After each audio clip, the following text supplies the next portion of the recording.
coaching the Cotton Bowl. That is something that he's not going to be allowed to do. He had interest in doing it if his contract would allow him to. He needs to get focused, honestly, on FSU. That's why he was brought there. And there's still tons of work to do with that program. He needs to jump on it, and I totally understand that situation. Jeff Traylor was just recently hired at University of Texas, San Antonio. Again, that was one of the jobs that was open. UTSA was open. Jeff Traylor, who he's been an assistant head coach at SMU, Arkansas, a lot of different places. A very successful Texas high school coach. He will now head up all operations at University of Texas, San Antonio. The coaching carousel will continue, and I'm trying to get all of this in today because yesterday I had on Queen Breger, and we went That's what happens when she comes on, by the way. When Queen Breger comes on, there's no rhyme or reason. It's just pure, unadulterated sports talk. No, I mean, there's a schedule sometimes. But I'm always off schedule. I'm always off topic when Queen Breger decides to show up on set. Greg Schiano's at Rutgers. I think we all know that. Jimmy Lake is at Washington now. You know, that's Peterson stepped down. Jimmy Lake is at Washington now, trying to head up everything. Lane Kiffin is now at Ole Miss. My man, Mike Norvell, decided to go ahead and take that position over at FSU. I still wish he would have won the Cotton Bowl or, you know, got into a bowl game, won a couple of bowl games before you show up at SMU. That would be optimal, in my opinion, for him because he's going to be judged on postseason. Look, if you're the head coach at FSU, you're going to be judged on two things. Well, the regular season's one thing. Can you beat Miami? Can you beat Florida? Those two things are going to be very important. Miami and Florida. Can you beat Miami? Can you beat Florida? Number one. Number two, if you play Clemson for a conference championship, can you beat Clemson? That's number two. And number three, once you get into the college football playoffs, because what does that look like? Once you get there, what does that look like? Can you win those games? And that's where I kind of pause. I'm like, I've watched Norvell lose to the Matt Campbells of the world live. And I don't know. Maybe I've seen Norvell get out coached before. So I don't know. I mean, he's an excellent coach. Don't get me wrong. Salt of the earth type guy. Has a lot of emotions, puts a lot of emotions into what he does. Learned a lot since coming from Arizona State. Learned a lot in the Memphis program. But even after all that, I still believe that Norvell could have used a little bit more time, a little bit more seasoning. The problem is, you know who doesn't have any time? FSU. Because they broke the rule, they broke the first rule of what has to happen. You can't fire a coach within 3 years and still be and still call yourself a program heading in the right direction. I mean, it can't happen. And FSU just did that. There are a lot of programs doing that right now. Arkansas did that. Ole Miss, I don't know why Ole Miss decided to get rid of Matt Luke. By the way, Matt Luke seems to be one of the targets now for Georgia. Again, Georgia looks like they're after Matt Luke. Now that Sam Pittman left Georgia, the offensive line coach for Georgia left for Arkansas, just recently got hired on. Now Matt Luke seems to be going over to Georgia, and I'm telling you this right now, I think Georgia may have gotten better. Now, of course, Matt Luke's not going to have to put up with the whole controversy of, dog peeing and, but what Matt Luke does, and how he does it, I mean, which will be better, honestly, if Kirby Smart can somehow start up his own reform school on the eastern side of the SEC.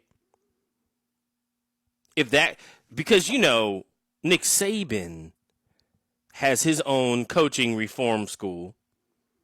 So if Kirby Smart starts one up, that may be a good look. That actually might be what Kirby Smart needs to do, is follow the old Nick Saban, hey, get the best coaches, get the best head coaches that are fired, get them back in the positions that they love, and let them go to work. And I think that actually may work out.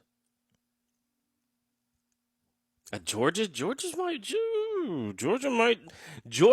may be pulling the move this offseason by actually replacing Sam Pittman with Matt Luke. Keep your eye on that move. Eli Drinkwitz is at Missouri. It's going to be interesting. Chris chiming in from Orlando, I think it's time to start criticizing Georgia and Kirby Smart for the fact that they fired Rick, who had 13 losses in his last 4 seasons, and hired Smart, who has 12 losses in his first 4 seasons.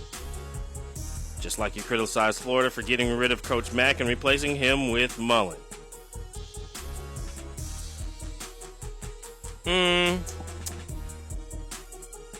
Maybe. Here's the difference. The difference isn't in the coaching record. The difference is, where's Mark Richt right now?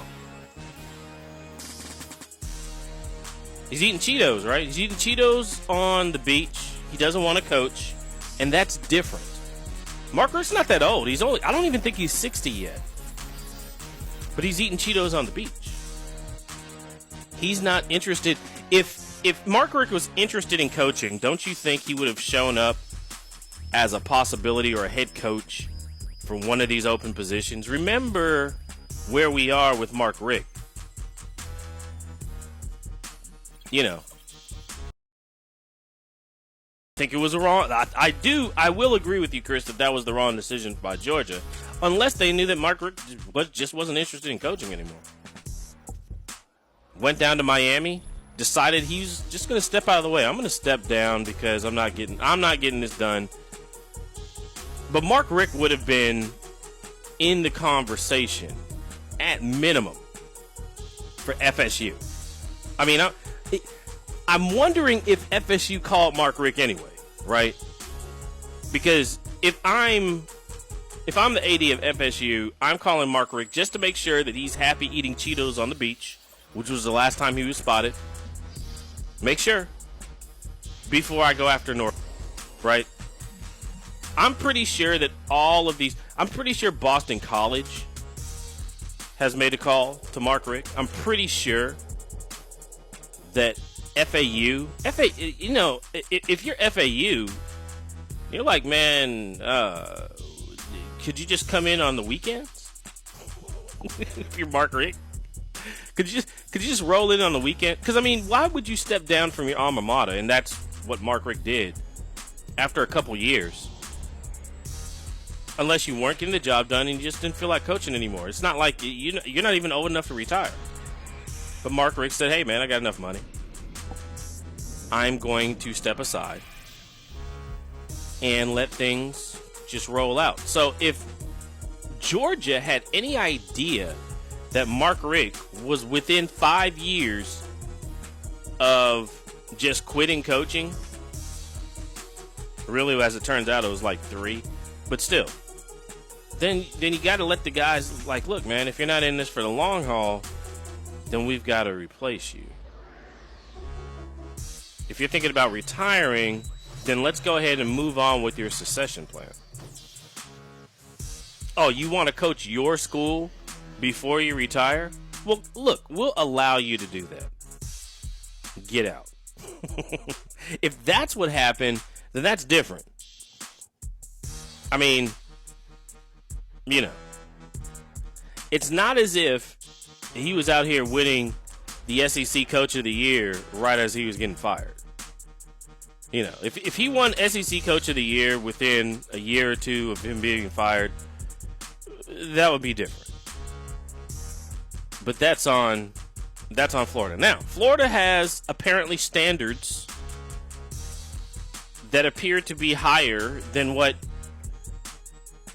Coach Mack was out here giving. And I'm trying to, it's not time to judge Florida yet. It's not, but I'm not sure how much farther along they are at this point than they were with Coach Mack.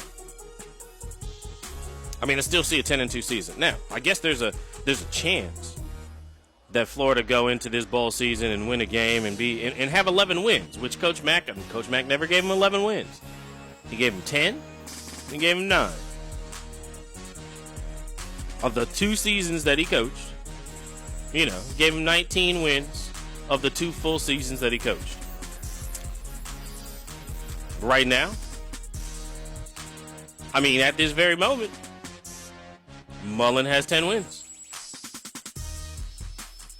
I'm looking for other excuses, for other things that he's doing. Like, I started, and we'll get into this a little bit later, but I started looking into the recruiting catalogs, and I know Felipe Franks is leaving. I get it. I understand. But are you getting a better quarterback in than Felipe Franks? I'm not sure. Because I started looking at the guys and I was like, well, is Mullen recruiting at a level that we'd all say that this was a great move? Is Mullen recruiting at a level where we ought to say, yeah, Felipe Franks needs to go. He's bringing in a better quarterback? Because I don't know if Anthony Richardson is that. That's the thing. I mean, I know, let's put it like this. I know he's dedicated to be a Gator. I know he's another dual threat quarterback he has some wheels. If you're asking me about his accuracy and his passing and everything else, maybe. Let's put it like this. In my trip to Gainesville, and it's hard for me to make any type of evaluations if I only see somebody once. Let me put that out there. But I'll say this with all sincerity. Joey Gatewood going to Kentucky, that's something. Joey Gatewood going to Kentucky is actually something. And I don't know how there are a couple of programs like Georgia's still playing for SEC championships out of the East, so I'm not faulting them. But Tennessee and Florida, I mean, South Carolina's they're just trying to get their stuff together. Missouri already fired their coach. Vanderbilt's going to Vanderbilt. But when I look at Florida and I look at Tennessee, I start scratching my head like, y'all are really just going to let Kentucky come out here and kick your butt, aren't you? This is going to happen. You're going to let Kentucky be the second team in the East. Because I see a power shift. Like it's been on the verge for a little while. You're looking around and you're like, Mark Stoops. Ooh, okay. look, that offensive line looks good. Look at all the guys he's put into the NFL from the defensive line. Look at this. Look at that. Look at what his secondary is doing. And then you look at a season like this where the only thing that you can compare this season with in college football, I don't know if there's another college football comparison. So I have to give you this comparison. What Mark Stoops is doing at Kentucky, or did at Kentucky this year, is similar to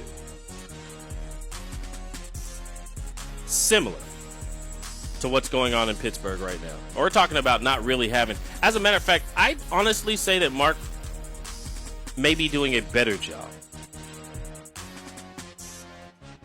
Because he really doesn't have, like, his third string quarterback's injured. He doesn't even have the Duck Hodges, right? He's straight running wide receivers and still winning games in the SEC. He's running Wildcat. Like, you know what's coming. You know what's coming. And yet he's still winning games in the SEC. Look, Mike Tomlin's good. He's 8-8. He still doesn't have a losing record. And yeah, that's pro stuff. He's coaching against better coaches. That's for sure. He's coaching against better talent. But at least he has a quarterback.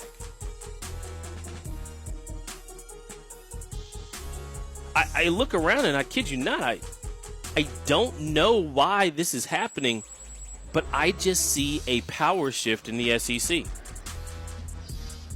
It's almost as if Tennessee fooled around long enough so that the top three aren't Georgia, Florida, and Tennessee. The top three are Georgia, Florida, and Kentucky. And Kentucky right now is eyeing number 2. I mean, if you can win 7 games without a quarterback, if you can win 10 games with Terry Wilson, what on earth do you do with a legit 4-star QB transferring? Is probably, like people were saying, is he Bo Nix? No, he's not the legend of Bo Nix, but he may have been slightly better, just undeveloped. And I think Auburn's going to miss that. Just like Alabama's missing Hurts right now, because if Alabama had Hurts, you know where Alabama would be? In the college football playoff above Oklahoma. I kid you not.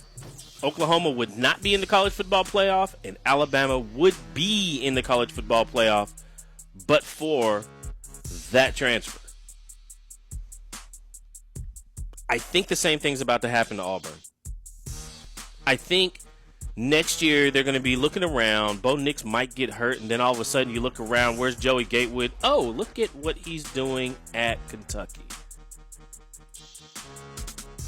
And I can't, for the life of me, think like, well, what?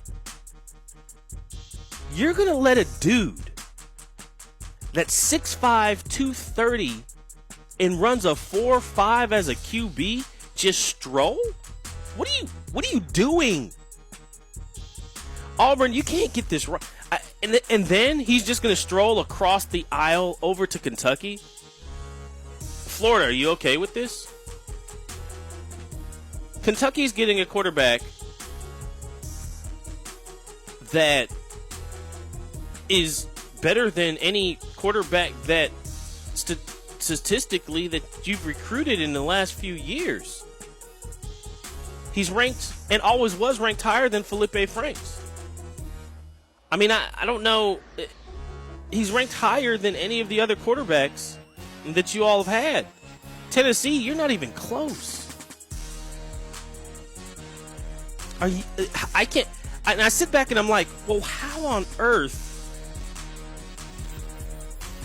You mean There's no recruiting violations going on? I mean, what's going on here?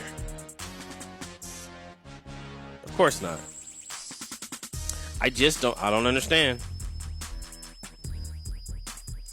I do not understand. Chris out of Orlando chiming in. Nobody's worried about Kentucky, who finished 5th in the East with a 3-5 SEC record. They did that without a quarterback.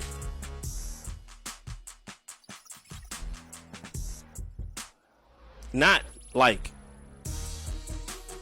having quarterbacks on the roster. No, they did that like with a wide receiver. They won 3 games in the SEC with a wide receiver. A wide out. Running QB. That's what I'm talking. It's not as if, oh yeah, well, they had a quarterback. Well, they went through a few of them like Florida did this year. No. They were playing with a wide receiver at QB. I mean, I think the guy played some QB in high school. But he was recruited as a wide receiver, to tell you how good of a wide receiver. I mean, look, you can't make this stuff up. If Mark Stoops can win 3 SEC games with a wide receiver at QB, then just watch out. Because now he's going to, it's pretty much the best QB. I'm trying to think, has there been a better quarterback at Kentucky since I've been doing this show? 10 years. No. I'll go ahead and say no. You all can correct me if I'm wrong. I'd say no. I just don't know why baby Cam is going to UK. If he's going to leave Auburn, Georgia should have been on that. Florida should have been completely, you can't let him go to the UK. Well, hello out there, all the Full Press Radio Network listeners. This is Loudbeard from Scout Team Radio reminding you that we are now live Monday through Friday on Full Press Radio. Make sure you give us a listen, and God bless. And I'm going to be basically telling you all how this happened. How did this happen? How on earth did you all allow this to happen? Because there's not really, as you look out there, there's not really that. Not in the 2020 class. There are 2 5-star quarterbacks. One's going to Alabama, Bryce Young, and DJ is leaving California and going to Clemson. Those are your quarterbacks that are 5-star. That's it. So the only, and by the way, out of the transfers, you got Justin Rogers and Joey Gatewood. And both of those guys, and Felipe Franks, in that order. All 3 of those guys check out higher in terms of rank when they were recruited and what they are now than any of your other 4-star quarterbacks coming in the 2020 class, which means that those guys should have been the most coveted quarterbacks on the market. And I don't know how you allow, like, Felipe Franks is one thing. We found out what he is, right? We know what Felipe Franks is. Maybe he's not the most accurate guy. Now, if you flip Felipe Franks for Justin Rogers, because Justin Rogers is coming from TCU, and if somehow he ends up at Florida, then it's a round of applause. Because you flip Felipe Franks into Justin Rogers, and that's something. But we already know where the top 2 quarterbacks are going from the 2020 class. And so this. I don't know. I just see this. I see another 10-win season for Kentucky coming, and people sitting back and laughing, and I'm like, how did you all let this happen? How's Kentucky out here winning 10 games a year now, and Tennessee ain't? And Kentucky's coming down and beating Florida in the swamp and stuff. What's going on now? People sleeping on this recruiting trail. You're listening to the College Credit Hour with Memphis Spence. More right after these messages. A couple of big things happening on the recruiting trail right now. 10 days until early signing. We'll be right back after these messages.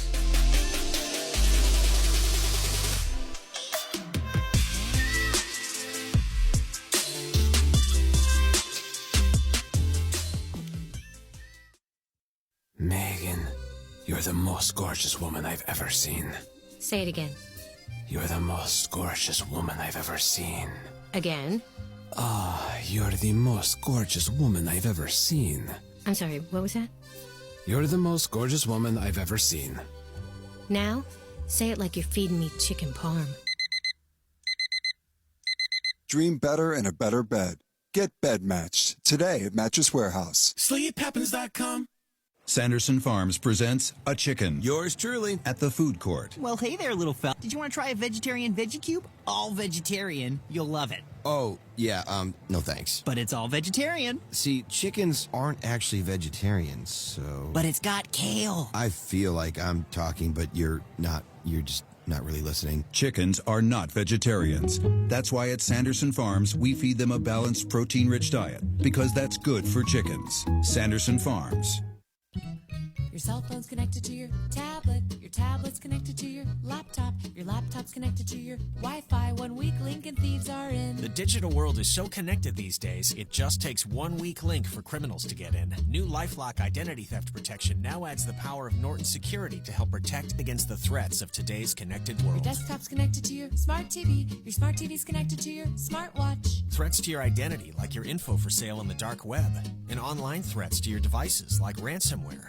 No one can prevent all identity theft or cybercrime or monitor all transactions at all businesses, but new LifeLock with Norton detects a wide range of threats to your identity and devices. And if there's a problem, our agents will work to fix it.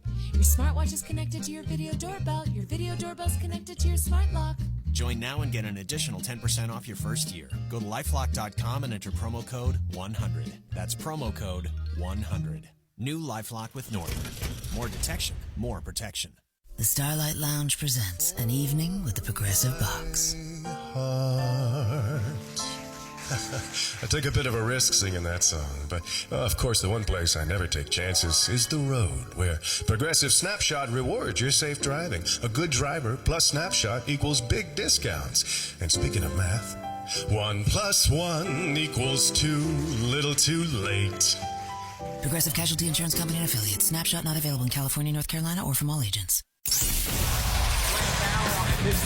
You are listening to Sports Radio America. Sports, anytime, anywhere.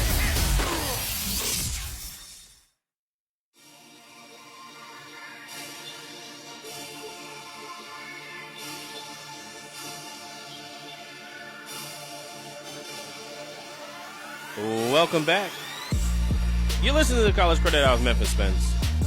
We are presented by the Credit Pros. If you've been recently divorced, had a business flop on you, or if you've been a victim of identity theft, call this number, 833-510-6780. Jason Kaplan's going to take care of you.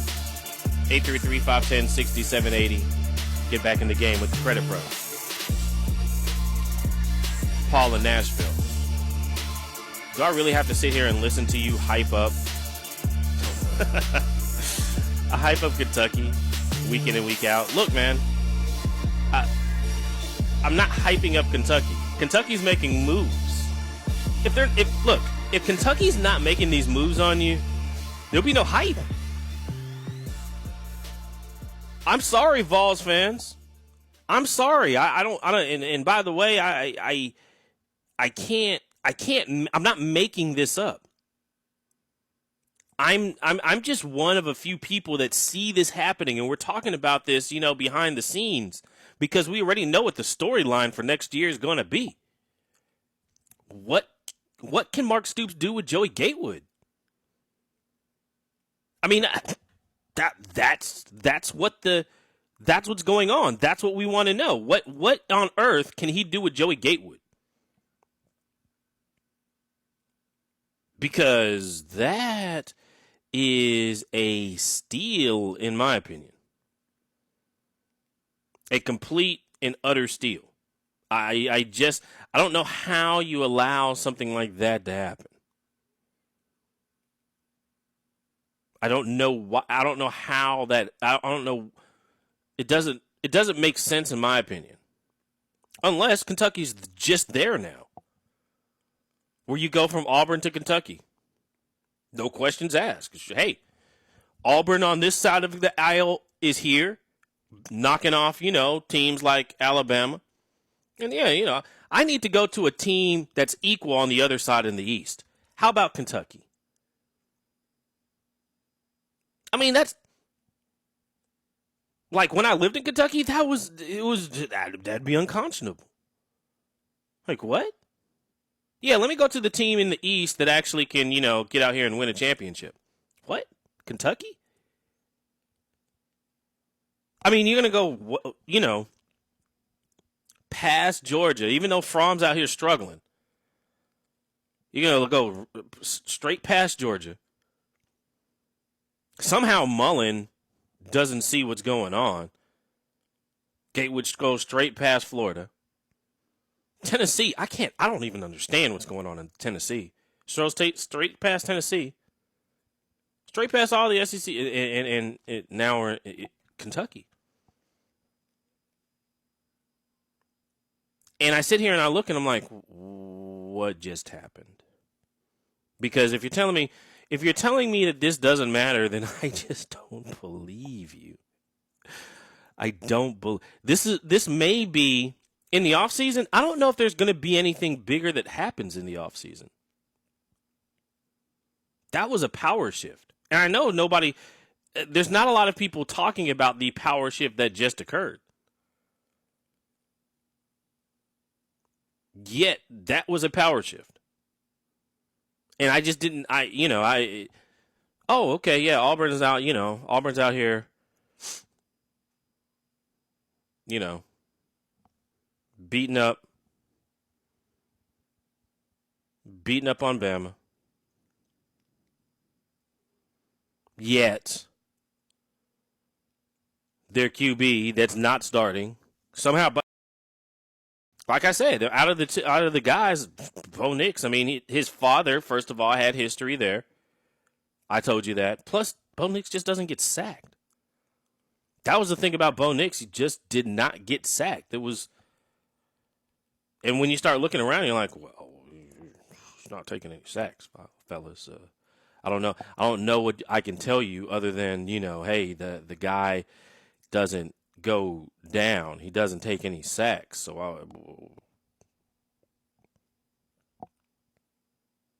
But still, that wasn't supposed to happen. You're not supposed to get up and say, I'm taking my talents to Kentucky unless, we're not talking about basketball here, guys. This is football. Highly ranked, just missed 5-star status, 4-star quarterbacks don't just leave Auburn and then go to Kentucky and the rest of the SEC East misses it. It just seems strange to me when I even say that. Because I don't know if I've ever had a conversation like this before. But here we are. And somehow in the SEC East, what's going on? Justin Fields just strolled up out of Georgia. Goes to Ohio State, and guess what's going on? The transfer portal's winning right now, folks. I'm not exactly sure if you understand what's going on, but you boosters better get this. And I told you it was going to change the game. I think that there are a lot of programs, though, that are behind the curve. Georgia, You're behind the curve. Ahead of the curve? Stoops at Kentucky. Ahead of the game. Because I don't know if I don't think that they've ever recruited a quarterback like him to the university. I mean, it's not since I've been doing this. I don't think there's been one recruit as high recruited to Kentucky, or even, that they were even targeting. You're taking him seriously. And now you start seeing this and you're like, oh, what just occurred here? Because what just occurred here, that wasn't supposed to happen. Gatewood was not supposed to show up at Kentucky. USC, I could see that. Michigan, sure. Kentucky? Just roll across the aisle? Oh yeah, let me go over here. I mean, okay. But I just don't understand why that happened. I'm trying to figure out why that happened. And I'm not exactly sure. Gatewood ain't that bad, guys. Saw him while he was in Jacksonville. While he was in high school. Now, I'm not going to go on the record and say, he's Trevor Lawrence or anything like that. He's not Trevor Lawrence or Justin Fields. I'm not saying that. There's some stuff that needs to be developed in his game. But folks, he's not that bad. At the same time, he's really Out that there, bad, Radio folks. Network listeners. Hate to tell you that. He ain't that bad. I think he may mess around and be one of the top 3 quarterbacks in the SEC next year. Which is how you like, huh? How did that just happen? That may have just happened. Barring Tua from coming back, and I don't know if we got to see what Tua decides to do. But Kentucky may have just gotten a actual NFL draft pick to play a QB for them. Go figure. I mean, we've heard about, and there have been a lot of comparisons. Dorian Thompson-Robinson out there at UCLA, everybody was like, oh, yeah, he's pretty good. Think about this guy as a runs just as fast, but has 3 inches in height and about 20 more pounds on him. Maybe 25. It's gonna be hard to tackle this guy. He's not one of those lightweight. This is a heavyweight quarterback. And if his accuracy improves, because the one thing about his motion is the ball comes out a little slow. A little slow even for college. If Stoops fixes that issue, just watch out, guys. And I hate to be the bearer of bad news, because with all the maneuvering going on in the SEC, the last thing I expected to see was Joey Gatewood leave Auburn and show up at Kentucky. Miami even. Florida State. Texas. Maybe even USC. Michigan. Kentucky?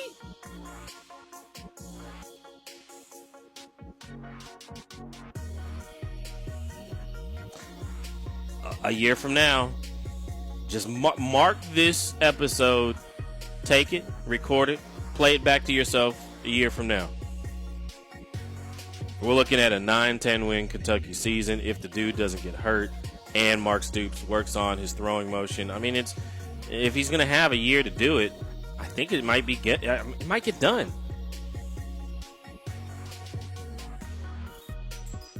But he has to be able to get the ball out. Or Kentucky can just put together the best offensive line, that they've had. Either way, I mean, he can get the ball where it needs to go. He has a lot of zip.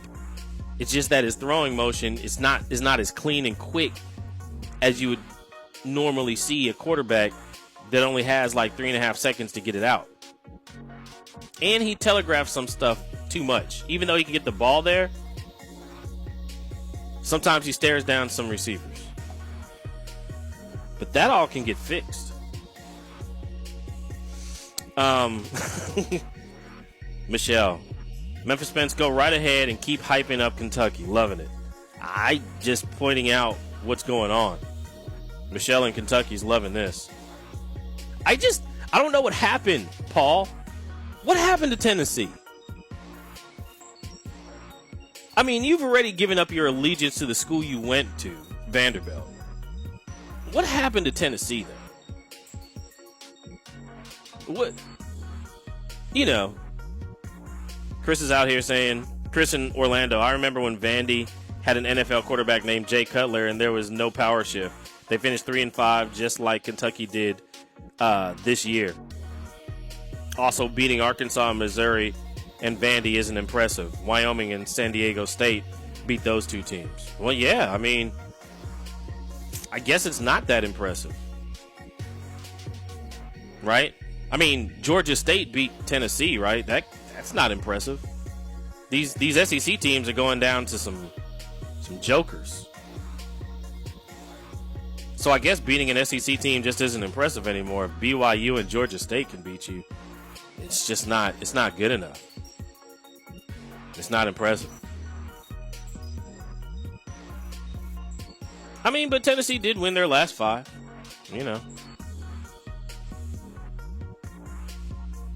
I mean, Missouri fired the head coach. That can't be that, they couldn't be that good. They fired the head coach, right? I mean, they were still 6-6. They're bowl eligible, still fired their head coach. Then I'll let you know how much that program went. Beat the brakes off of West Virginia, though. Smacked around South Carolina. I mean, beating South Carolina, though, anybody can do that, right, Georgia? Oh, you didn't? I'm sorry.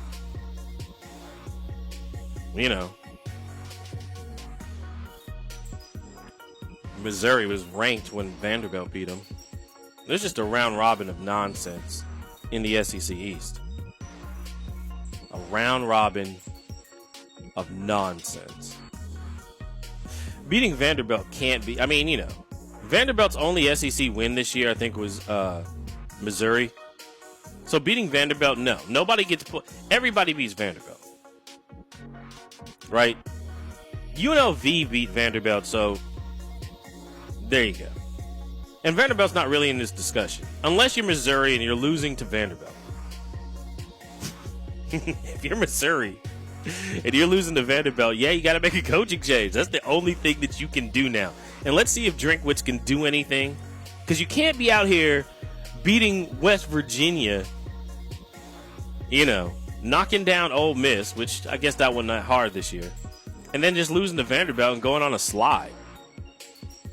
Lose to Vanderbilt, lose to Kentucky, lose to Georgia, lose to Florida, or just lose to Tennessee. Just go on a complete slide.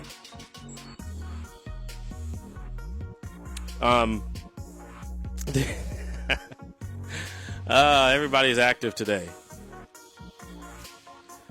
Paul in Nashville. Yeah, I'm copying this right now. I'm playing this back for you in a year. Okay. Put it down. Put it down. See what happens this time next year. If we're not talking about Kentucky over Tennessee next year. Just write this down. I hate to tell you, but that's what's going to happen.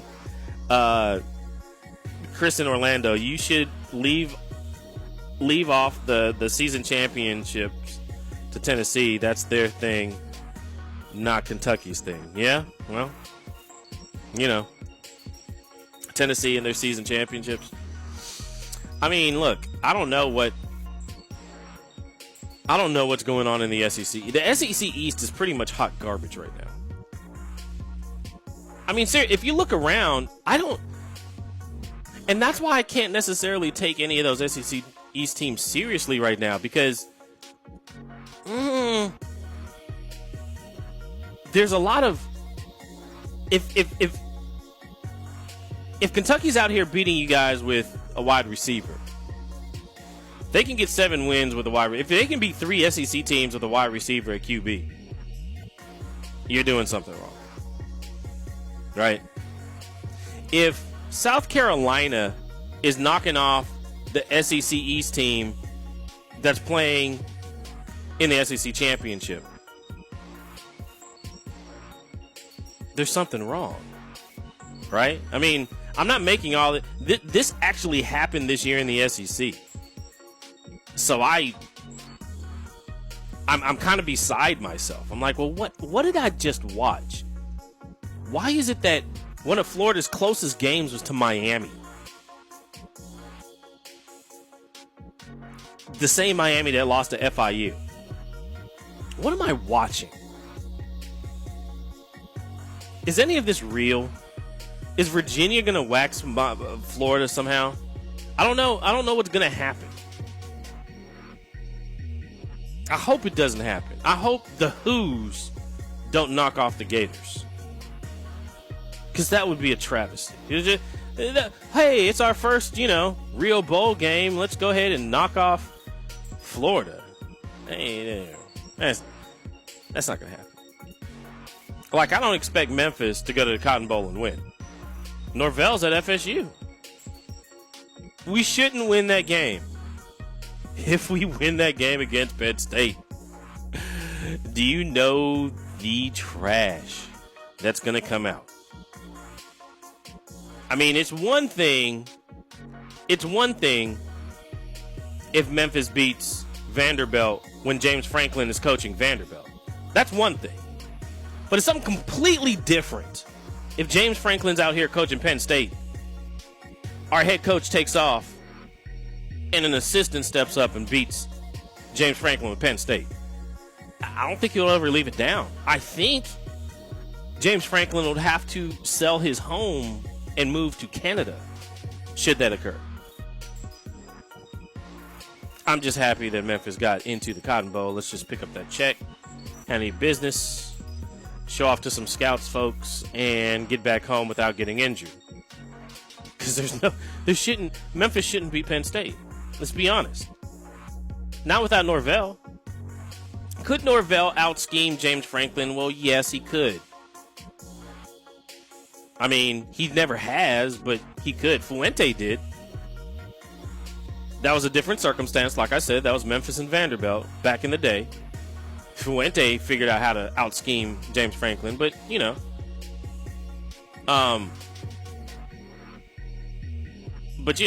that's neither here nor there, because beating Vanderbilt's not an accomplishment, like we've established before.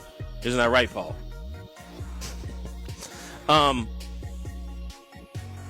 Here's the thing, though. If you start watching what's going on in the recruiting trails, there are teams that are getting better and better and better and better. I mean, they are. And it used to be, I come on here and I'd say my piece about this. I'd say I made a piece about that. I'd look around. Kentucky and Memphis were somewhere in the 60s in recruiting. I'm here to tell you that as we speak right now, Kentucky is out recruiting Wisconsin, UCLA, Louisville, Nebraska, Pitt. Right now, Kentucky's in the top 25. And that's not including the transfer. Those are just the commits. If you factor them getting a 4-star quarterback in, they'd probably be top 10. And that's what I'm saying. Like, you all are missing stuff. They're really on Florida's tail right now in terms of recruiting if you add in a 4-star quarterback, which will be the highest 4-star in this class. That would literally push them up in points to right behind Florida and in front of Oklahoma at this point. There's another place Joey Gatewood could have gone. Oklahoma. I mean, seriously, there are a lot of places that this guy could have showed up. Kentucky? I hope that we're not sitting here next year, because one of the games that I'm scheduling to go to next year is that Kentucky Florida game in the Swamp, because now I have to see it. Now I have to see what's going to happen. That may be a tough ticket, as a matter of fact. Now that I think about it, everybody's going to want to get into that. I better put my credentials in immediately for September the 12th in Gainesville, because I got to go talk to the SID on that one, see if I can get in. Because a lot of times, if it's a big game, they won't let little me in. Not if it's one of the big games. All the other bigger national heads, if they're there, they get precedence over me. But maybe I can sneak, and maybe I can, get my foot in that game, get my little credentials in there, and go see what's going on. The last time I was there, it wasn't supposed to be a big game, right? The last time I was there, I just had a feeling Terry Wilson was good enough. Just because I watched him at the NJCAA level, we do that JUCO stuff here at Sports Radio America. We're very in tune to them.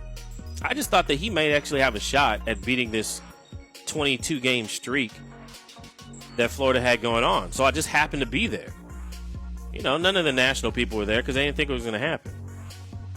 Just little old Memphis Spence and his recruiting prowess. Maybe I'm the only one that sees these things happening. But if you tune into this show, you'll know exactly what I'm thinking.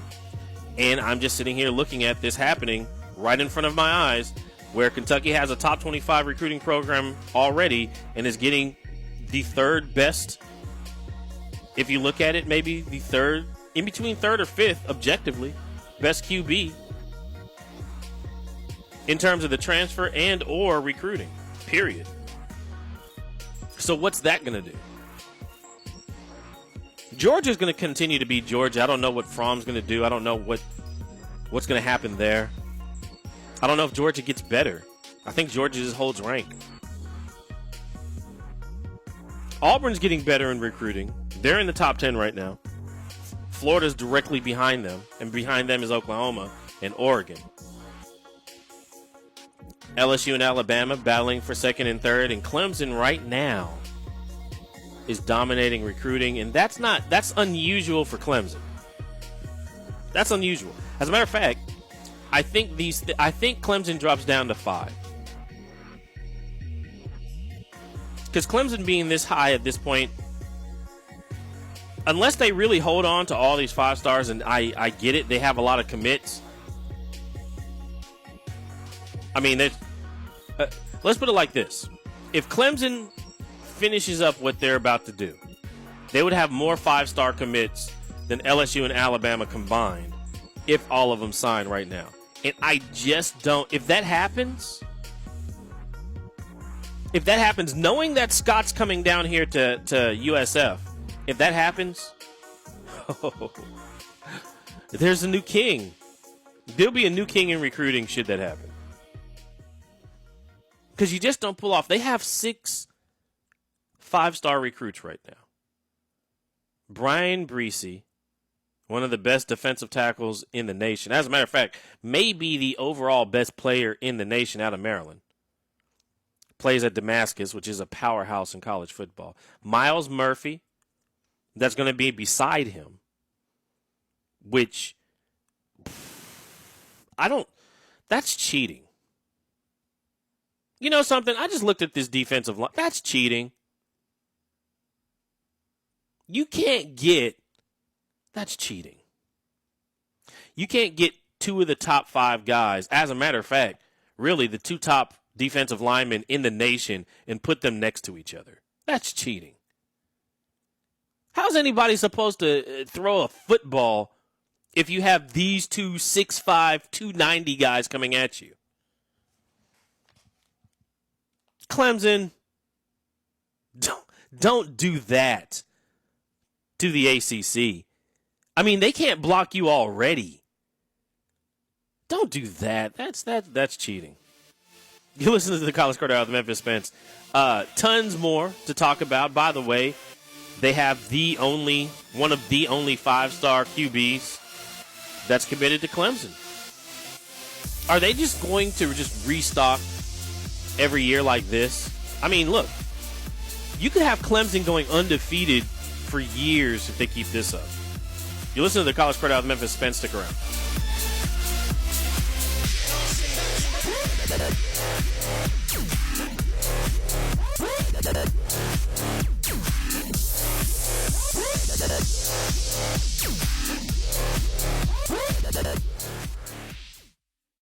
This is firefighter Raphael Porriette for Firehouse Subs. Introducing new Firehouse Pairs. Pair your favorite small sub with a signature side, like the awesome 5-cheese mac and cheese. And remember, a portion of every purchase at Firehouse Subs goes towards helping first responders. Firehouse Subs. Enjoy more subs, save more lives. Participating locations only, Firehouse Subs will donate a minimum of $1 million in 2019 to the Firehouse Subs Public Safety Foundation by donating 0.11% of every purchase. There are so many meh hybrids out there that it got us curious as to how much meh we could fit into a 60-second radio commercial. Felt pants. Going first at a White Elephant gift exchange. Decorative pillows. Granola. My outfit right now. You can't see it, but just take my word for it. Single-ply toilet paper. Celebrity gossip. Pilots who don't wear aviator glasses. Potato salad. Sweatsuits. Room temperature soda. Carpet in bathrooms. Work lunches. A day-old sandwich. This music. A coffee mug that says, I hate Mondays. Anything that says, I hate Mondays. Mondays. Now, how much meh fits into the all-new Honda Insight? None. With sleek styling and room for 5, it's anything but meh.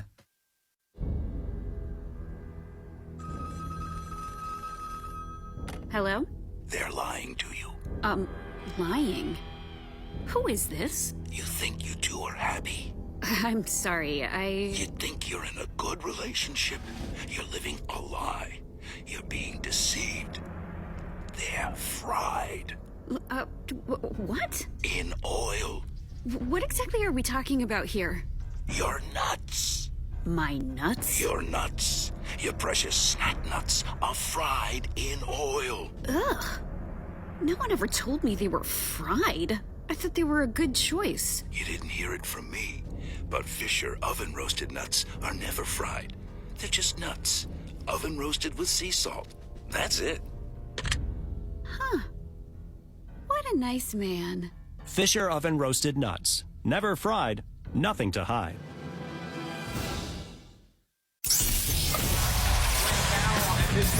You are listening to Sports Radio America. Sports, anytime, anywhere.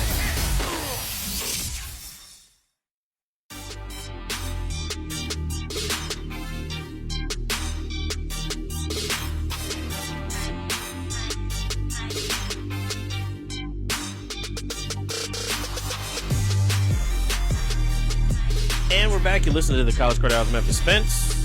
We are presented by the Credit Pros. If you've been recently divorced, had a business flop on you, or if you've been a victim of identity theft, give them a call. 833-510-6780 is that phone number. Once again, 833-510-6780. Get back in the game with the Credit Pros. Here on a Tuesday, you know,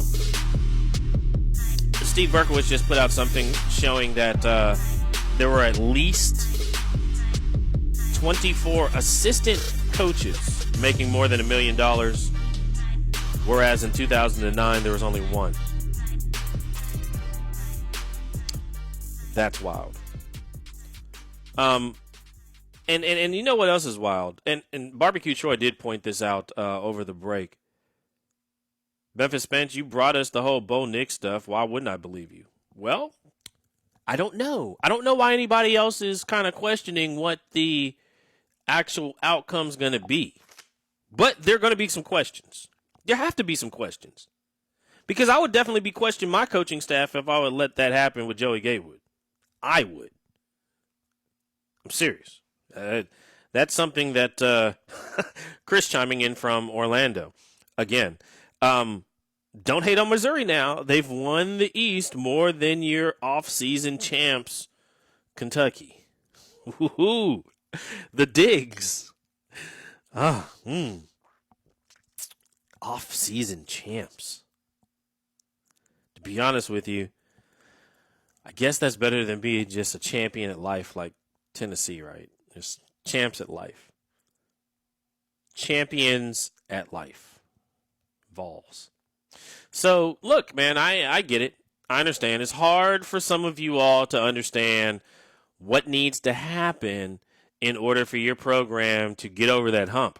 I'm trying to figure out if Florida is – because I thought Mullen was going to take this program and just beat Georgia down, especially with the terrible year. Terrible. I mean, Fromm's not really that great of a quarterback, is he? I mean, seriously, I don't know. DJ in Georgia is still trying to get rid of Fromm. Any offers for Fromm? Worst college quarterback ever. I get it, man. I understand. Fromm's terrible. And I mean, look, I'm still surprised this year that Florida didn't, do what they set out to do, which is win the SEC East. And I'm sitting around wondering, like, well, what's it going to take for Florida to go with Mullen and do what they want to do, which is win the SEC East, especially when a guy like Fromm doesn't have that great of a year. What's it going to take? Seriously, I'm asking the question. What does Florida need to do to win the SEC East? Because you would think that this would have been the year. You would think that this would be the year for that to happen. There's nothing like going into the offseason knowing that you have something going on next year. There's nothing like coming off of a season where you probably shouldn't have won but 3 games, somehow getting bowl eligible, and then going into next season like, look at our recruiting class, and look what we got mixing. As a matter of fact, Kentucky fans, I would just be quiet. I would hush up, and I would just let what I see happening happen. Because sometimes people don't believe me until after the fact. Everybody always believes me after the fact. It's hindsight's 20/20. Oh, man, that Bo Nix kid that you were talking about before the season started, yeah, man. Really? I mean, it's almost as if my credibility gets attacked by you guys all the time. And I get it. Hey, I'm still not great at picking games. I'm still on like 55% on average.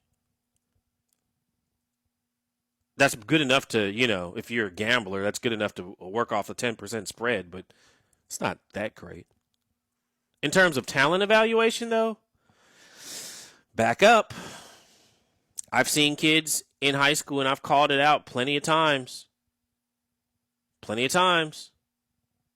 This is somebody that we'll see in the NFL. I'm just better at talent evaluation than I am at picking games. That's what I'm better at evaluating that type of thing as an analyst. There are plenty of people much better at picking scores in games and seeing what's going to happen. I'm kind of in the head of some of these coaches. I kind of know what they're going to do, which is why I can, kind of figure out exactly what plays they're going to run, what they're going to try against these defenses, and hit a score dead on for a team. But sometimes I have no idea. Case in point, what I thought was going to happen in the Navy game, Navy versus Notre Dame, completely misread everything. And I'll own up to that. I'll own up to it.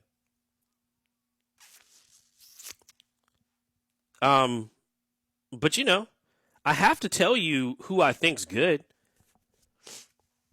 Which is why, when Mackenzie Milton went down, and I was like, well, it's okay because Dylan Gabriel's on the way. Is he as good as Mackenzie Milton? Maybe not. But he ain't that bad.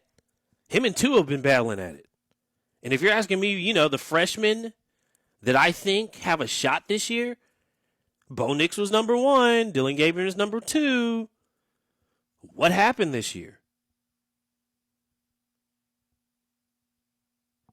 I'm not making this stuff up, guys. I'm actually, I do this full time. I'm not just reading some pundit's thing and regurgitating what they're actually, it's usually the opposite way around. They're listening to this program sometimes you wonder where your numbers are coming from. Like, I know that hundreds of people tune into this show every day, and sometimes it's thousands. But you wonder who's listening to it sometimes. And then, you just start talking to your colleagues. And then somebody regurgitates something that you said a few weeks ago, and you're like, oh, well, that person was listening.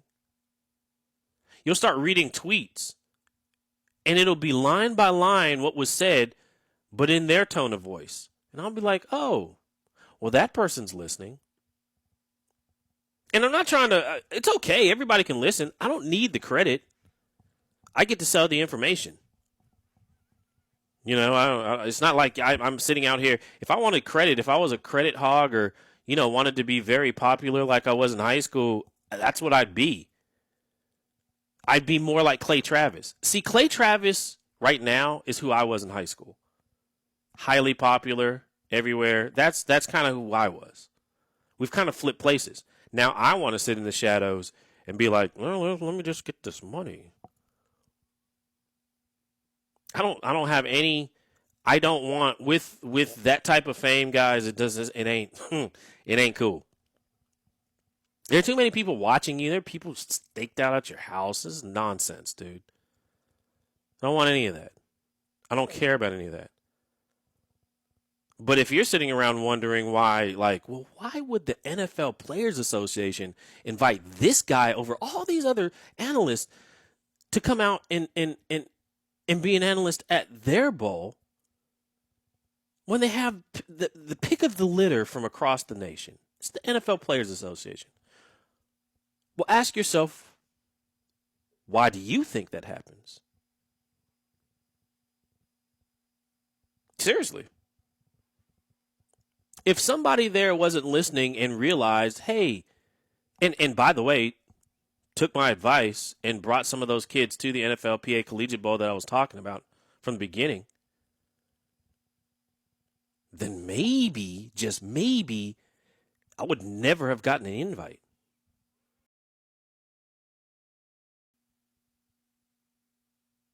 I mean, seriously.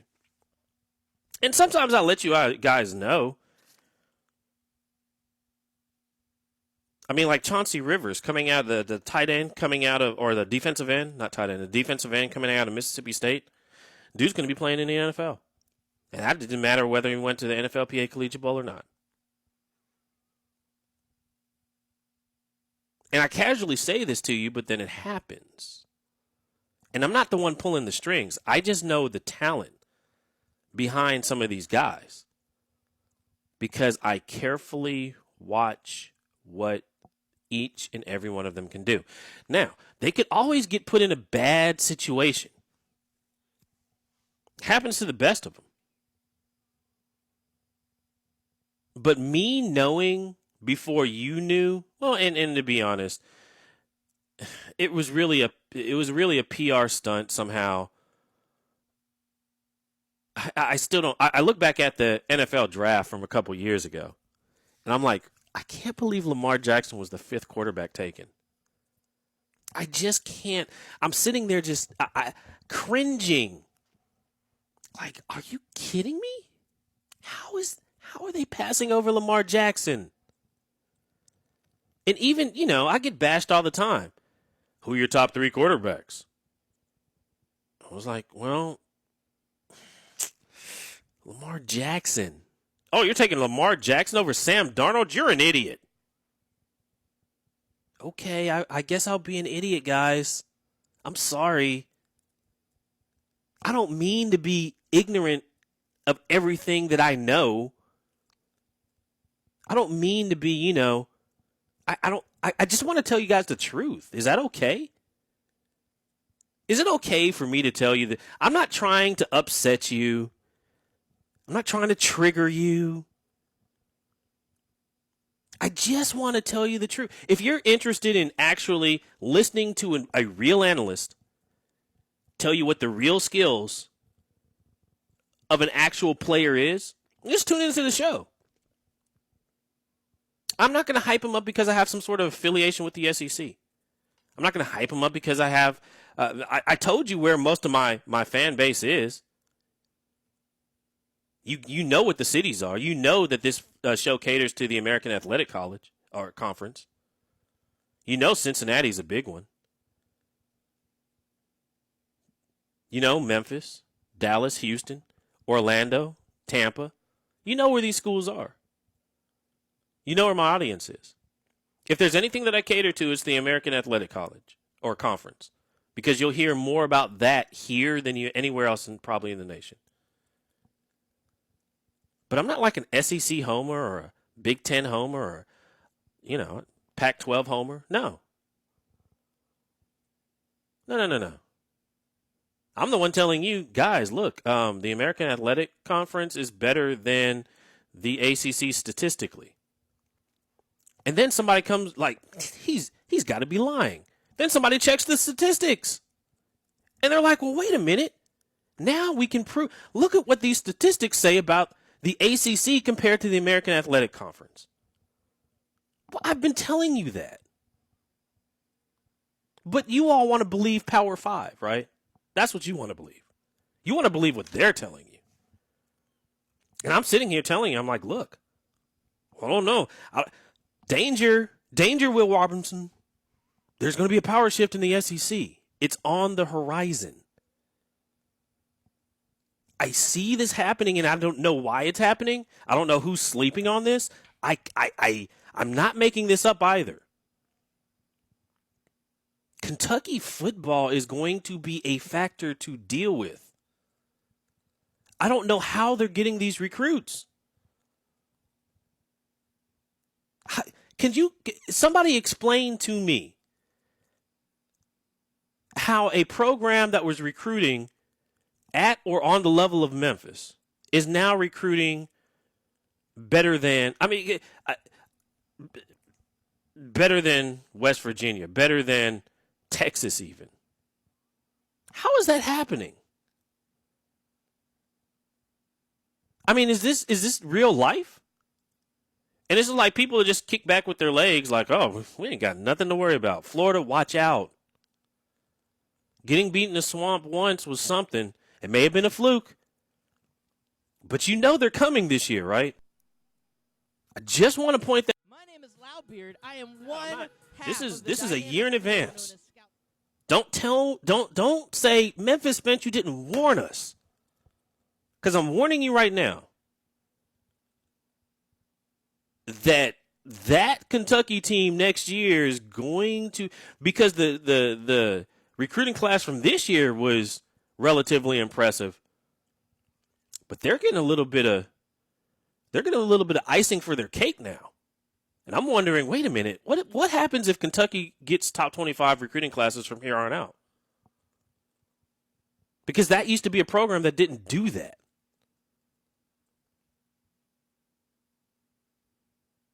Seriously, I'm telling you the truth. Am I not telling you the truth?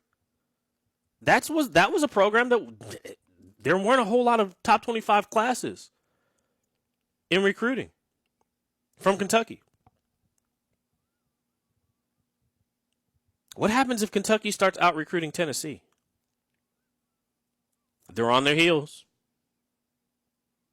What happens if it used to be Louisville was the football school. It used to be that when you turned around, squads like Michigan State would always out-recruit Kentucky. But now you look around, you're like, What are all these top 20? Look at all these recruits. Well, what's going to happen? There's only a few things that can happen. Either you end up like Tennessee with a lot of recruits and you don't know what to do with them, like Butch Jones, or you start winning. I mean, seriously, those are really the only two things that can happen. You start winning. And if they start winning, it's contagious. Winning in locker rooms are contagious. It just is. If you start winning, then people expect you to continue to win. Now, that can set expectations that are too high sometimes. Or people can fall in line and you just continue winning. People say it's momentum. It's really an attitude of how you go about your day. It's really an attitude when you start looking around and you're like, okay, all right. I've come here so that we can win an SEC championship.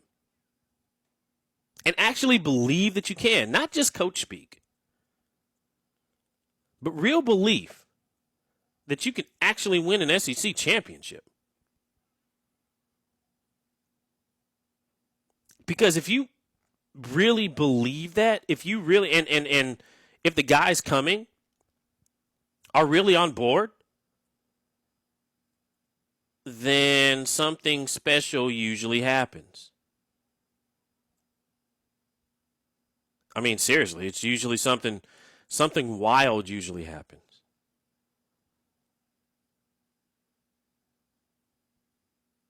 If you can get everybody on the same page, on the same focus, one accord, that's what those locker rooms feel like during the season.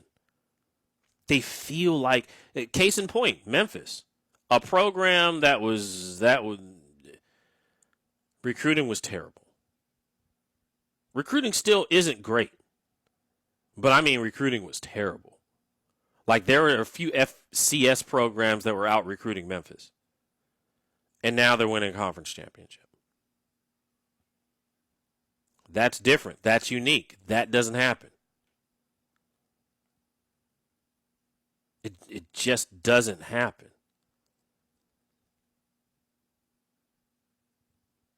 Kentucky's always been good at getting defensive players, but now they're starting to get offensive players. And if you start getting offensive players and start playing into what Mark Stoops is teaching them, then this thing gets completely out of control. I remember when I started this program, not too long after I started, let me see here. Let's look back at 2011, 2012, where Kentucky was recruiting then. Because I'm telling you, it was in the 50s. I mean, it wasn't really good. I mean, I remember Joker Phillips and everything that he was doing and he was trying. Yeah, 2012. I just looked at 2012 recruiting class according to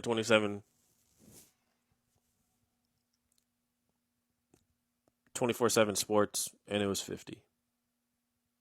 Now they're up in the top 25. In recruiting, that's hard to do. I don't know how. In basketball, it might be easier to do because you know, one or two guys can make or break your class. But Vanderbilt was at 46 that year, and Kentucky was at 50.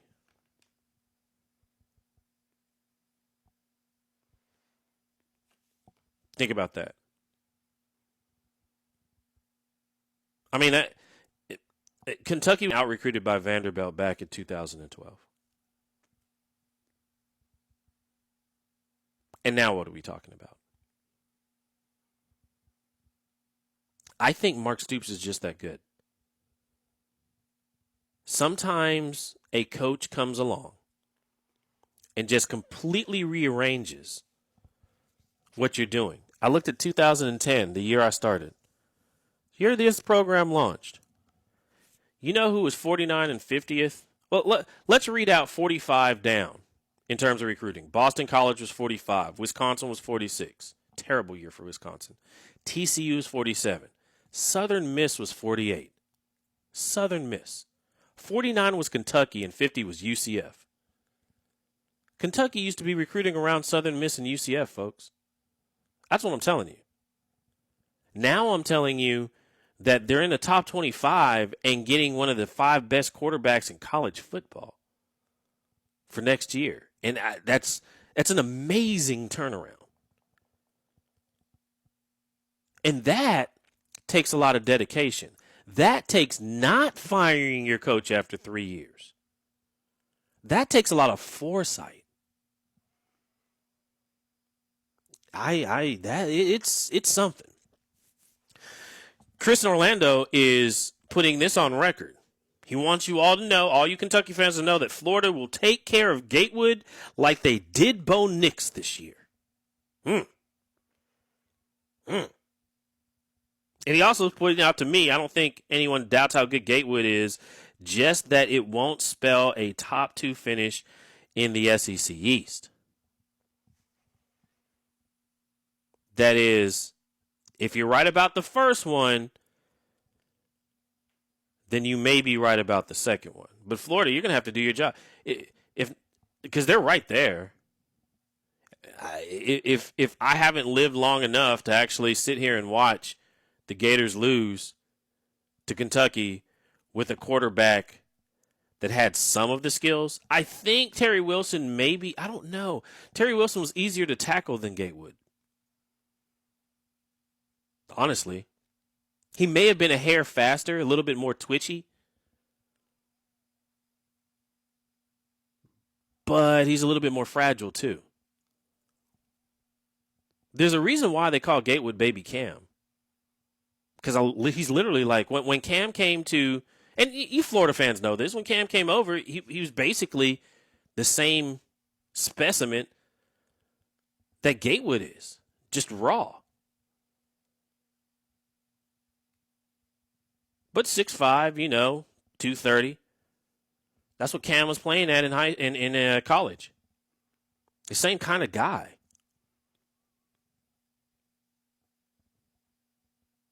So we'll see. We'll see definitely if this ends up being what we expect it to be. But I usually don't miss on these things. Because I'm out here doing my homework, guys. I have a job just like you. I have to know. DJ, by the way, you shouldn't. DJ, you're not going to be able to get rid of Fromm. I don't know what team you think you can pawn him off to. I don't think Fromm's not going to Arkansas. I'm sorry, that's not. And Fromm may not be one of the best quarterbacks out there. And I don't know what. There's something in the offseason we can try and explore. What happened to Fromm? The same guy that led Georgia to a national championship game against Alabama.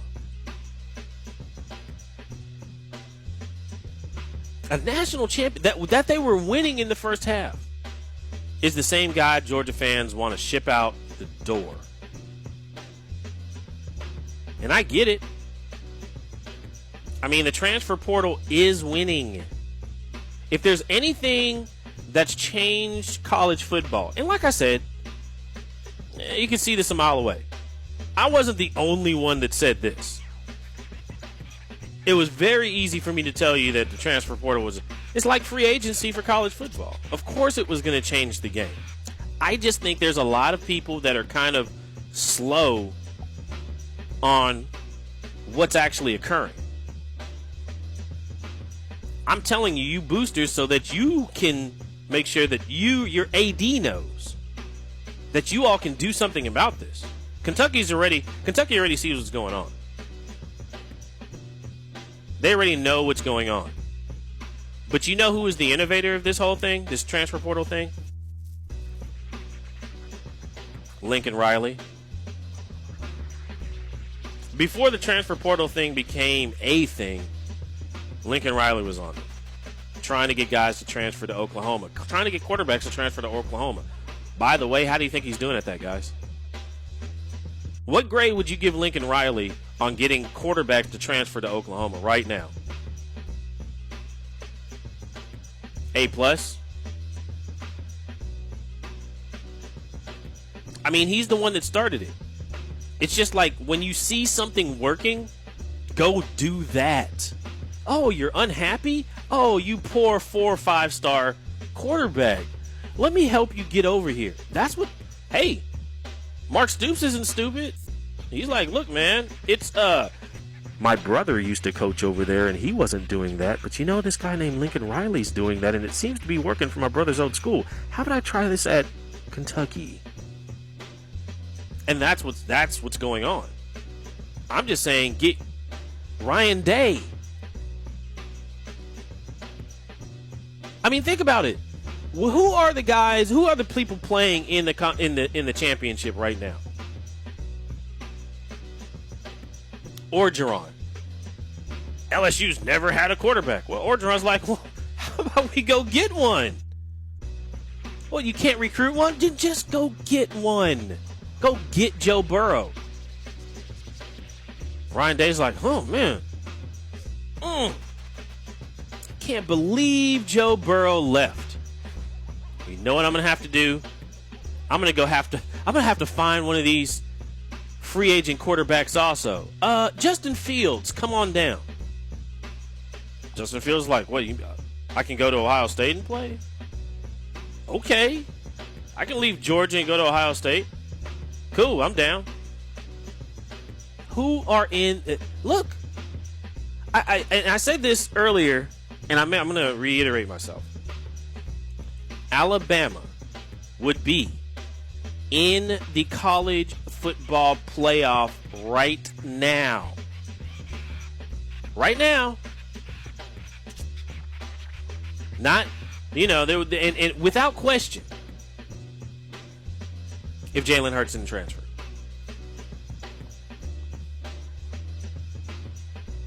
Oklahoma would not have Jalen Hurts. They would have never made it this far. Alabama would have Jalen Hurts. So when Tua went down again, because we saw this last year, when Tua went down, who'd they have? Who'd they call on? They call on Jalen Hurts to come in and win the SEC championship against Georgia and keep it moving. We would have had that again. But for the transfer portal, but for Lincoln Riley, but for the innovator of innovators. But I'm just saying, either your coach is an innovator or it's not. Norvell started on the fast train too, said, you know something, I'm not sure if I'm going to be able to, recruit a 4-star QB to Memphis. Not sure if that's going to happen. However, when I was at Arizona State, I could get a few 4-star QBs.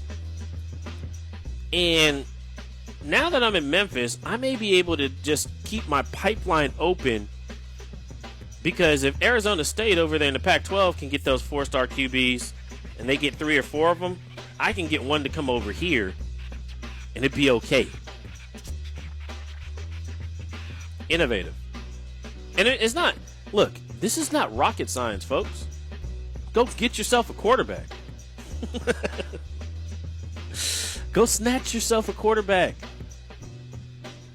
Brady White, hey, I'm happy I'm happy Norvell did that. He knew he wasn't recruiting a quarterback to Memphis. Not one on the level as Brady White. Just go get somebody that's unhappy. They lied to you, didn't they? They said that you were the one. Go get yourself a quarterback. Everybody can go get themselves a quarterback. This is not this is not hard.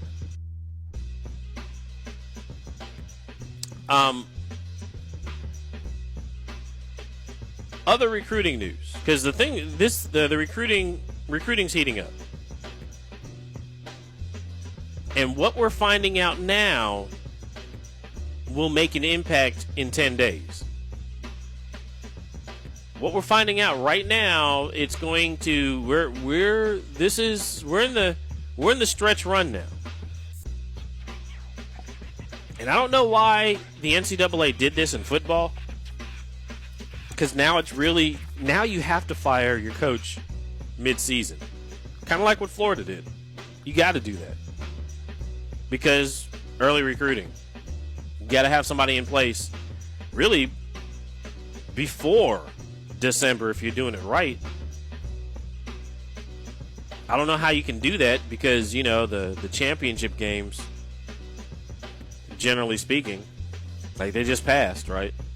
So if there's anybody of note, they're probably playing in a championship game. And if they're playing in a championship game, those just happen that first, second week of December. It's hard to have somebody in place before early recruiting and early signing period opens up on the 18th, 19th, 20th of this month.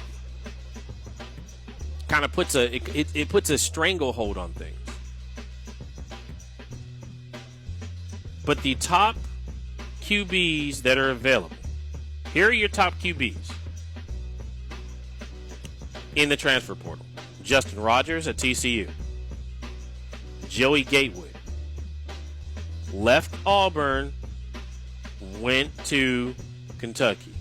Felipe Franks, he's in the transfer portal as well. Jack Sears at USC, Southern California. Some people are thinking that he's going to end up in San Diego. Others don't know. And then Jack Allison at West Virginia. Those are your top QBs. Jake Bentley was one of those as well. He was number 5. He already has a home. Left South Carolina, went to Utah, which I think is interesting to say the least. So those are your top QBs. And I did them in order. Here's some other people that you need to kind of keep your eye on. If Brian Griese and Miles Murphy both sign to Clemson. Because if they do, there won't be a quarterback alive in the ACC. You can, for 3 years, and their defensive line just keeps getting better and better, but for 3 years, you're just going to hang it up. Get out of the ACC. If you're a quarterback, just get out of the ACC if you have to play Clemson. Because you might get injured. And that's a real possibility. DJ's, and I don't know how to say DJ's last name. I just know him as DJ. Some think that he's the best quarterback in this draft. Others think recruiting period. Others think that Bryce Young is the best. On his size and size alone, I'd say it's DJ. Even though the small quarterback is in vogue now, Bryce Young's 5'11". He's the one showing up at Alabama. For whatever reason, that dual threat 5'11" guy, Bryce Young. Now, he went to one of the, I would say there's probably about 10 high schools in the U.S. in terms of football. They're 10 in basketball as well. But Mater D, out there in California, Santa Ana, California, it's a football factory. And he's leaving there to come to Alabama. Bryce Young, keep your eye on him because that's going to be interesting. I don't know. I think his skill set would be great in the Big 12. In the SEC, where you have bigger linemen, I don't know. That's going to be interesting to watch. I'd prefer, and like I've told you before, I don't make these top rankings. I rank these quarterbacks myself. DJ, his last name, like I said, I can't really pronounce it, and I won't do it justice on radio. But DJ's headed to Clemson. If he signs there, he's the 6'4", 6'5" kid. Not very quick on his feet. He's a statue. Honestly. He's kind of like, to be honest with you, he's Big Ben. He's going to be the Big Ben of college football. And he's going to Clemson. That should give you some sort of idea. He's not Big Ben, but size-wise, he's kind of Big Ben. in skill set, there's a lot left that he can kind of develop. But in terms of stature, he's like Big Ben. And he's going to Clemson. Or that's where he's saying that he's going as of right now. Luke Doty is going to, or he says he's going to South Carolina. That's going to be a quarterback that you're going to want to keep your eyes on as well. Helinski's there, I know.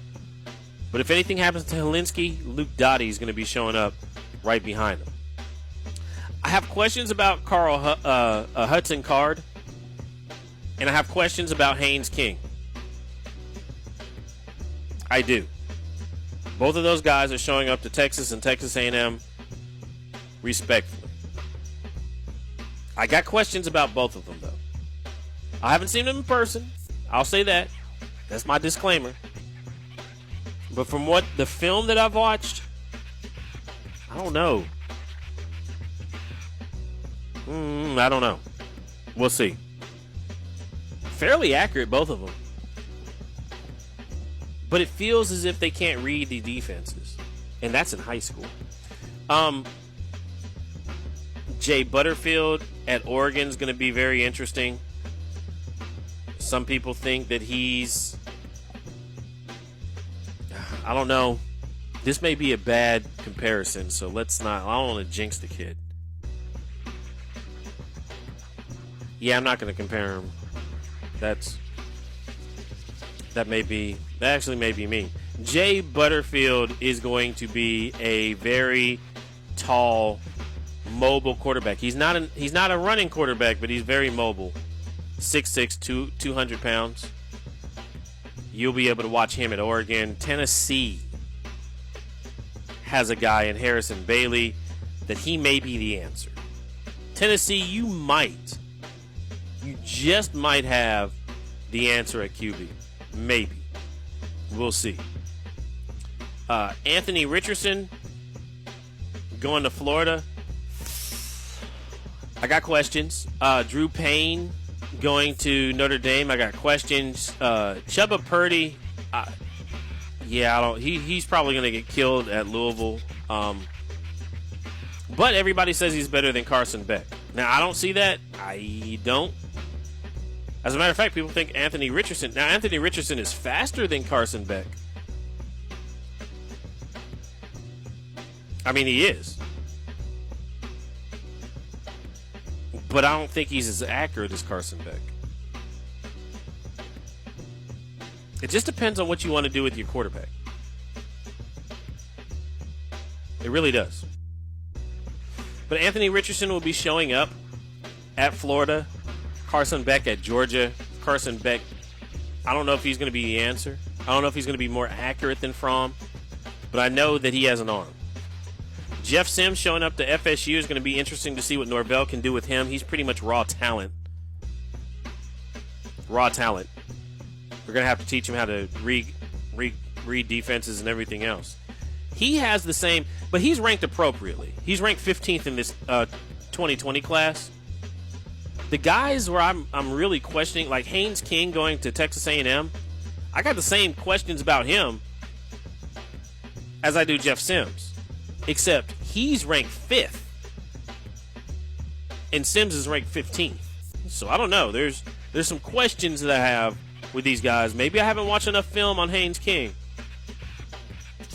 But I got some questions. I got a lot of questions. Cincinnati's going to have a quarterback.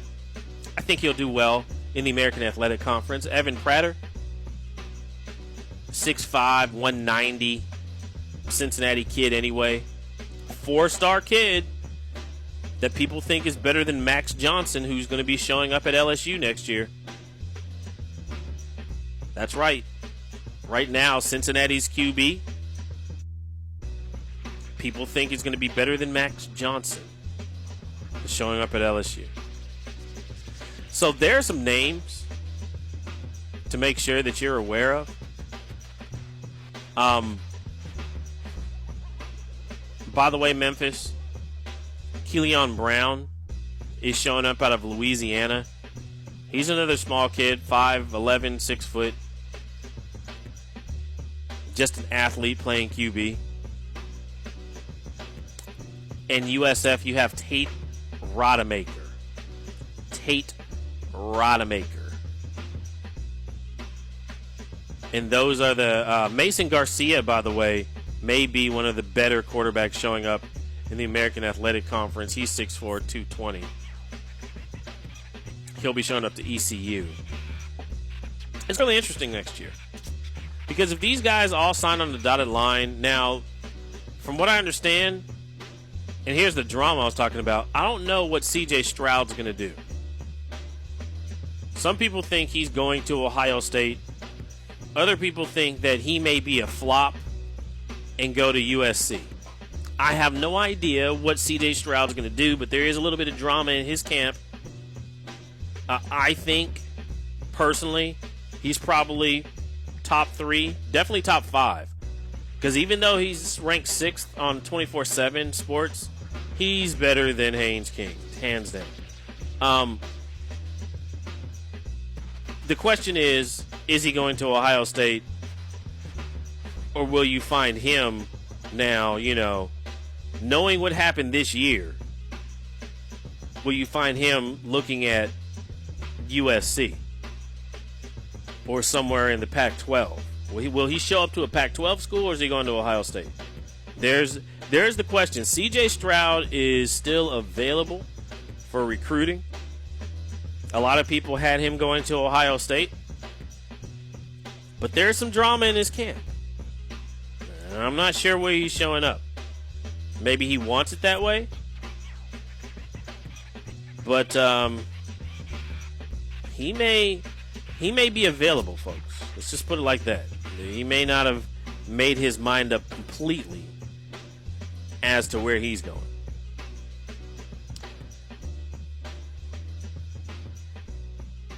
So there's your quarterback rundown. There are, I'd say the people that stand to gain the most in this early period is if Clemson gets at least 3 of their 5-star guys. Remember, and I say this every year when we come around this time of year, there's a limited amount of people that get 5 stars. It just is. Sometimes it's as little as 25. I've seen it as high as 35. Here 24/7, their composite rankings from all across different ranking sites and everything else say that there's 29 guys that are 5 stars. If Clemson pulls off what they plan on pulling off, they will acquire 6 of the 29 5-star kids. And should that happen, the ACC can forget about it. I mean, seriously. That would mean that Clemson would have more 5-star guys in this class than LSU and Alabama combined. Should that occur? And I think that alone would be nonsensical. If they pull off, by the way, there's a guy named DeMarcus Bowman that I've been watching out here in Lakeland, Florida. He's a running back. Legit. He's now thinking about going to Clemson as well. 5-star, all around, has everything that you want in a running back. An all-down guy, hands also. And if you get him out there, guys, it's getting bleak out here. If Clemson continues to, I don't know what Clemson's going to do with all this talent other than win championships. Because if you put together what this 2020 class looks like, we're talking about truthfully putting together out of the top 10 defensive linemen and defensive ends in the country, you're putting together 3 of them. You're taking one of the top 2, and I think the number 1 QB in the nation. You're taking literally the number. There may be another running back that's better. Maybe Zach Evans is better. Maybe. But I'm telling you this right now. DeMarcus Bowman, house. This kid's right down here in Lakeland. About an hour from where I am. House. The ball gets into his hands. He has an open field. House. Good luck trying to catch that guy. I mean, I've watched grown men chase. I've watched actually former NFL players try to chase him down and couldn't catch him. And maybe that's why they're former NFL players. Of course, these are practices and everything else. But, you got a lot of former NFL players around here in Florida. But DeMarcus Bowman, house. If Clemson pulls this off, folks,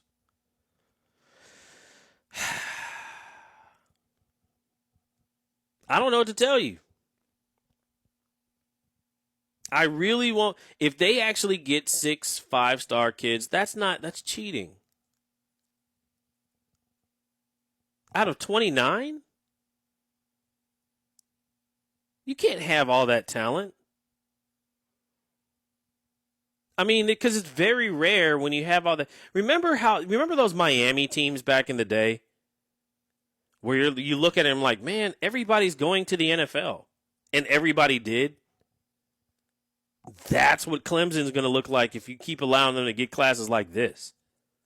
I don't know how Clemson's out recruiting Alabama and LSU right now.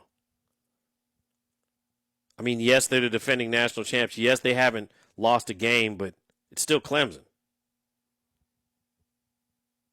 If you continually allowing Clemson to recruit at this level, I mean, the ACC's done already. Even if they get 5, even if DeMarcus Bowman decides to flip and go somewhere else, like I really thought DeMarcus Bowman was going to Florida. I thought that I was going to come on here about this time and say, hey, DeMarcus Bowman's going to Florida. But a lot of people think he's going to Clemson. And I'm like, what? He's going to – that's cheating. You can't let ATN just step off the field into the NFL and then look DeMarcus Bowman step in behind him. How on earth would a guy sitting here in Lakeland, Florida, somehow not go to the University of Florida? How does that happen?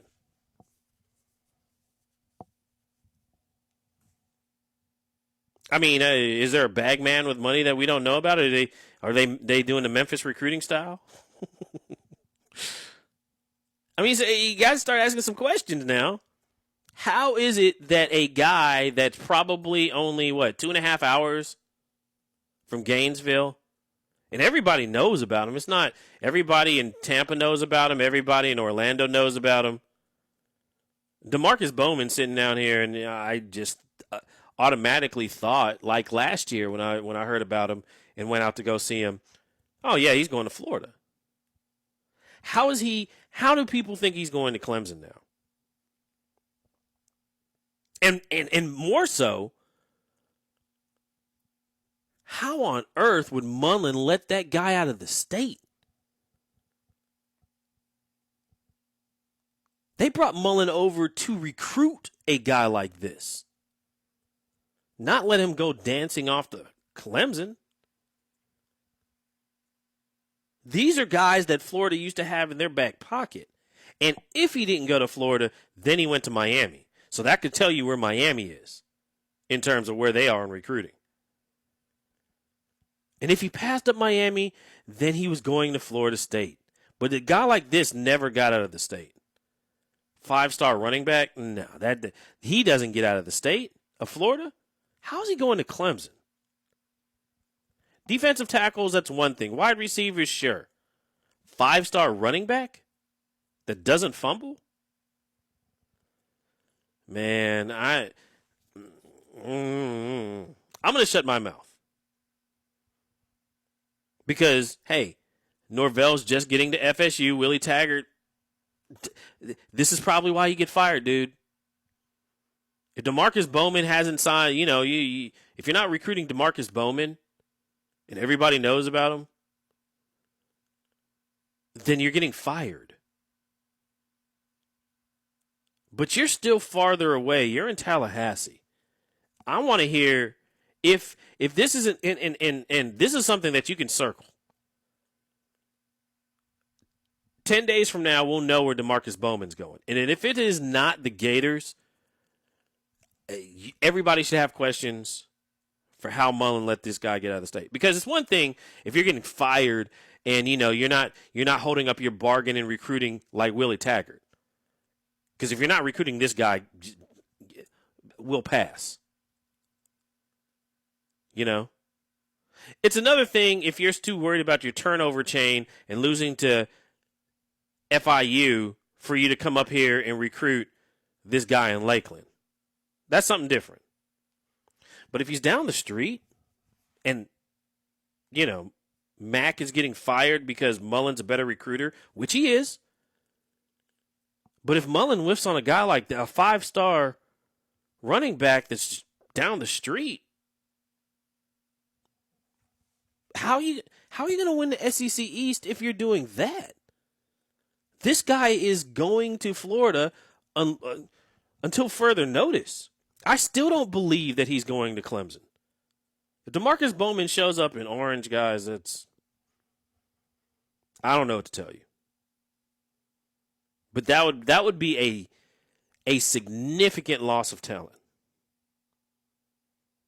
And one that I don't know how you come back from that. Like once those guys start going, once guys myself and my co-host, once the Florida talent starts leaving Florida, then what do you do? Recruit Georgia or something? You've been listening to the College Credit Hour with Memphis Spence. I've been kind of heated. It's recruiting time. I'm looking at these guys. I've looked at these guys. This is what I've been doing the entire year, is looking at all these high school players. So this is probably the show that you want to tune into for the next 10 days until some of them sign on the dotted line. I'm telling you right now, if DeMarcus Bowman leaves the state of Florida, that is an indictment on the state of football in Florida. Should be going. He should be a Gator. If you check out this show every day, you're the reason why we are on the air, and I thank you very much for that. If you check us out just a couple of times a week, you're still part of the friends and family that support this show. It's the holidays. It's tough out there for some of you. I understand. If you need a little bit of help, just come holler at your man, Memphis Spence. DM me. It'll be private. Email me, memphisspence@gmail.com. It will be private. I will tell you that I've helped other people. You'll never know their names. You'll never know for what. But if you need somebody out there, I'm available. See you guys tomorrow.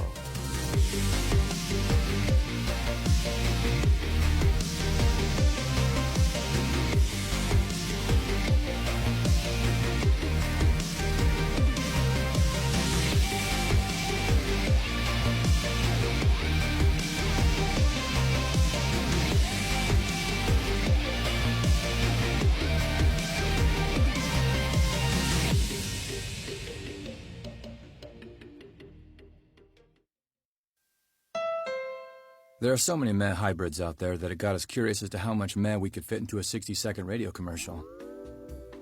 Frozen dinners. Mops.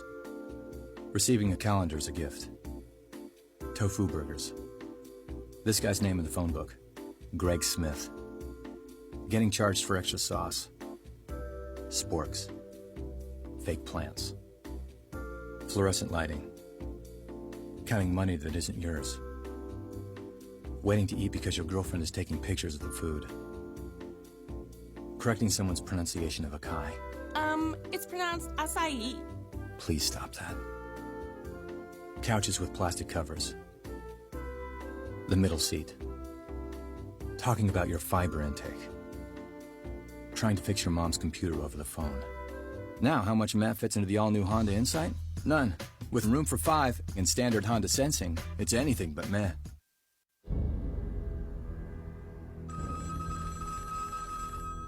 Hello? They're lying to you. Lying? Who is this? You think you two are happy. I'm sorry, You think you're in a good relationship. You're living a lie. You're being deceived. They're fried. What? In oil. What exactly are we talking about here? Your nuts. My nuts? Your nuts. Your precious snack nuts are fried in oil. Ugh. No one ever told me they were fried. I thought they were a good choice. You didn't hear it from me, but Fisher oven-roasted nuts are never fried. They're just nuts, oven-roasted with sea salt. That's it. Huh. What a nice man. Fisher oven-roasted nuts. Never fried, nothing to hide. They always told Will. What is up out there, Full Press Radio Network listeners?